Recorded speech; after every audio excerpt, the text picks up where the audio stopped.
کتابوں میں لکھا ہے کہ اگر کوئی آدمی شہد اور نمک ان دونوں چیزوں کو ملا لے اور اس بچے کی زبان کے نیچے رکھ دے تو چند دنوں کے اندر اس بچے میں قوت گویائی آ جائے گی۔ یہ طبابت کی جو عربی کتابیں ہیں ان کے اندر جو ہے اس قسم کے علاج لکھے ہوئے ہیں۔ آج کل جو کورونا کی بیماری پھیلی ہوئی ہے، نزلہ، زکام، ان چیزوں کو دور کرنے کے اندر بھی شہد کی ایک خاص درجہ اللہ تعالیٰ کی اجازت سے تاثیر رکھی ہوئی ہے۔ چنانچہ بعض لوگوں سے سنا گیا کہ جو آدمی رات کو شہد اور ہلدی ملا کر چاٹ لے اور اس کے بعد پانی نہ پیے، خصوصاً اس پر دم کر دے شروع آخر کے اندر 3 مرتبہ درود شریف اور بیچ میں 3 مرتبہ علم نشرح پڑھ کر، انشاءاللہ یہ آدمی کورونا کی بیماری سے محفوظ رہے گا، اور اگر ہو گئی ہے اللہ تعالیٰ اس کو شفا یابی عطا کریں گے۔ تو شہد میں اللہ تعالیٰ نے ایک چیز رکھی ہوئی ہے، اس میں شفا ہے۔ قرآن نے بھی کہا ہے، نبی کریم صلی اللہ علیہ وسلم کی متعدد احادیث میں بھی یہ مضمون ہم کو دیکھنے کو ملتا ہے۔ البتہ ایک بات ضرور یاد رکھنی چاہیے کہ جتنے بھی اسباب دنیا کے اندر پھیلے ہوئے ہیں ان سب میں ذاتی تاثیر کسی کی نہیں ہے، اللہ تعالیٰ اثر ڈالنے والا ہے۔ تو شہد استعمال کرنے کے موقع پر ایک تو سنت کی نیت ہونی چاہیے، اللہ اس میں شفا رکھ دے گا، مجھ کو شفا ہو جاوے گی، یہ بھی نیت رکھنی چاہیے۔ بذات خود ان روایتوں کے اندر آ جانے کی وجہ سے بھی کوئی آدمی شہد کو خود اثر ڈالنے والا نہ سمجھے۔ شہد اللہ تعالیٰ کے حکم سے اثر کرتا ہے، ساری ہی دوائیوں کا یہی حال ہے۔ بلکہ ہمارے بڑوں کی طرف سے تو یہ بات کہی جاتی ہے کہ آپ جب بھی کوئی دوائی استعمال کرو یا کسی ڈاکٹر کے پاس چیک اپ کے لیے جاؤ تو اللہ تعالیٰ کی طرف متوجہ ہو جاؤ کہ اللہ اس کے ہاتھ میں تجویز و تشخیص نہیں ہے، تو اگر اس کو سجھائے گا تو وہ میرے حق میں اچھا فیصلہ کر سکتا ہے، میرے مرض کو پرکھ سکتا ہے اور مرض پرکھنے کے بعد صحیح علاج تجویز کر سکتا ہے۔ تو اگر اللہ کی طرف ہماری توجہ ہوگی ہر دوائی کو استعمال کرنے کے موقع پر، بلکہ اپنا چیک اپ کروانے کے لیے ڈاکٹر کے پاس جائیں، وہاں بھی انشاءاللہ اللہ تعالیٰ اس آدمی کے لیے شفا کا موقع رکھے گا اور اس آدمی کے لیے شفا کا فیصلہ فرماوے گا۔ یہ باریک باریک وہ چیزیں ہیں جن کی طرف ایک انسان کو علاج کرنے کے موقع کے اوپر نگاہ نہیں جاتی۔ ہمیں چاہیے کہ ہر چیز کے استعمال کے موقع سے ہماری سب سے پہلی توجہ اللہ تبارک و تعالیٰ کی طرف ہو، انسان اللہ کی طرف متوجہ ہو کر اس سے مانگے۔ بلکہ کھانے میں بھی اگر آپ یہ نیت کر لیں کہ اللہ اس کھانے میں میرے لیے شکم سیری رکھ اور بیماریوں سے حفاظت رکھ، انشاءاللہ اللہ تبارک و تعالیٰ اس میں شفا عطا فرمائیں گے۔ بہت سارے لوگ بعض خاص چیز کھاتے ہیں اور اس کے برے اثر سے پھر متاثر ہوتے رہتے ہیں۔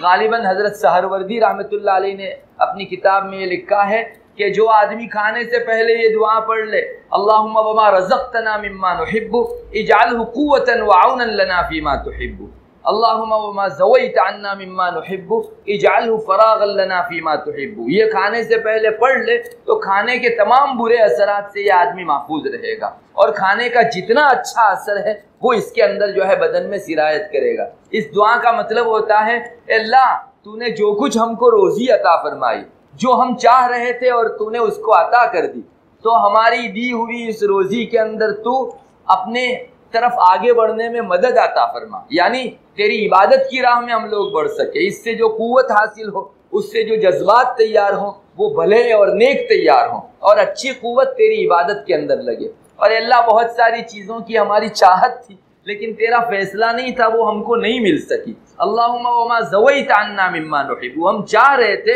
اور تو نے ہم سے وہ چیز ہٹا دی، تو ہمارے دل کو اس سے فارغ کر دے کہ میرے رب نے اس کو نہ دینے کا فیصلہ کیا تھا، میں سو جان سے راضی ہوں۔ تو انشاءاللہ اس میں جو بری تاثیر ہوگی اس سے انسان محفوظ رہے گا اور اچھے اثرات انسان کے بدن کو حاصل ہوں گے۔ اللہ تعالیٰ ان باریکیوں کی طرف ہمیں نگاہ کرنے کی توفیق عطا فرماوے۔ وآخر دعوانا